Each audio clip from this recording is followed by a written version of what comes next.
New year ആയിട്ട് മടി പാടില്ലല്ലോ എന്ന് വിചാരിച്ച് ഞാൻ രാവിലെ നേരത്തെ എഴുന്നേറ്റ് കുളിച്ച് രാവിലേക്ക് ഫുഡ് ഉണ്ടാക്കാൻ വേണ്ടി കയറിയ നേരത്താണ് അമ്മ വിളിച്ചത്. ഇന്ന് നമ്മൾ പുറത്ത് പോകുന്ന പ്ലാൻ ഇട്ടാലുണ്ട്, നീ എന്താ അടക്കളയിലെന്ന് വെച്ചിട്ട്. പക്ഷേ ന്യൂ ഇയർ ആയിട്ട് വീട്ടിലൊന്നും ഉണ്ടാക്കാതെ പോകാൻ എൻ്റെ മനസ്സ് അനുവദിക്കാത്തതുകൊണ്ട് തന്നെ പോരാ തന്നെ രാവിലെ എഴുന്നേറ്റ് കാത്തുമ്മയ്ക്ക് ഭയങ്കര വിശപ്പാട്ടോ. അപ്പം ഞാൻ ആദ്യം അവൾക്കൊരു കായ വറുത്തന്നെ പാത്രം കയ്യിൽ കൊടുത്തിട്ട് ഞാൻ രാവിലേക്കുള്ള ദോശയും തക്കാളി കറി ഉണ്ടാക്കാനുള്ള പരിപാടി സ്റ്റാർട്ട് ചെയ്തു. ഇടയിൽ വിളിച്ച് അമ്മ ചീത്ത പറഞ്ഞുകൊണ്ടേ ഇരിക്കുന്നുണ്ട്.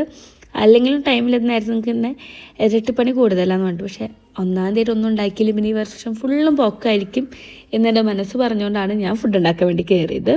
അതേപോലെ തന്നെ എൻ്റെ പല വീഡിയോസിലും ഇങ്ങനെ ഈ കട്ടിയും ബോർഡ് കാണുമ്പോൾ ഒരുപാട് പേര് ചോദിക്കാറുണ്ട് എവിടെ നിന്ന് മേടിച്ചത്. ഇതൊക്കെ ഞാൻ ഫ്ലിപ്കാർട്ടിൽ നിന്ന് മേടിച്ചാട്ടോ. അപ്പോൾ അതിൻ്റെ ലിങ്ക് ഞാൻ പറ്റുകയാണെങ്കിൽ വീഡിയോ സൈഡിൽ കൊടുക്കാം.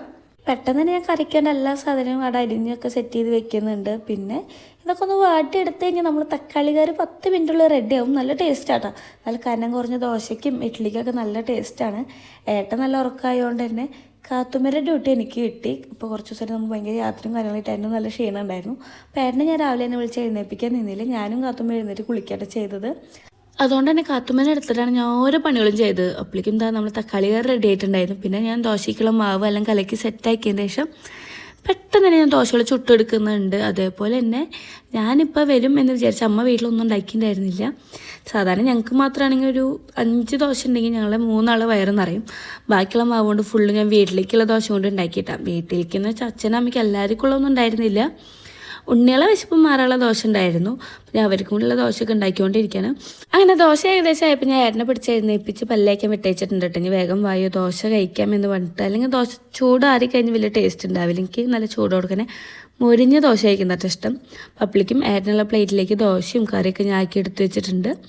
പിന്നെ ഏട്ടനും വന്നു. ഏട്ടൻ കാത്തുമ്മയ്ക്കും എനിക്കൊക്കെ ആയിരുന്നു ഇങ്ങോട്ട് ഫുഡ് വായില ചെന്നത്. നല്ല ടേസ്റ്റാണ്. ഇങ്ങനെ അടുക്കളയിൽ ഇങ്ങനെ ഫുഡ് ഉണ്ടാക്കിക്കൊണ്ടിരിക്കുമ്പോൾ നമ്മൾ ഭർത്താവ് വായില ചെയ്യുമ്പോൾ അതിന് പ്രത്യേക ടേസ്റ്റ് കൂടുതലായിട്ട് എനിക്ക് തോന്നിയിട്ടുണ്ട്.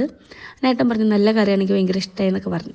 പിന്നെ ഞാൻ എന്ത് കറി ഉണ്ടാക്കിയാലും എന്നെ പേടിച്ചിട്ടാണോ എന്തുകൊണ്ടാണോ എന്ന് എനിക്കറിയില്ല, ഞാൻ ഉണ്ടാക്കിയ എല്ലാ കറിയും അവന് ഭയങ്കര ഇഷ്ടമാണ്. അവൻ അതുകൂട്ടി നന്നായി ഫുഡ് കഴിക്കാറുണ്ട് കേട്ടോ.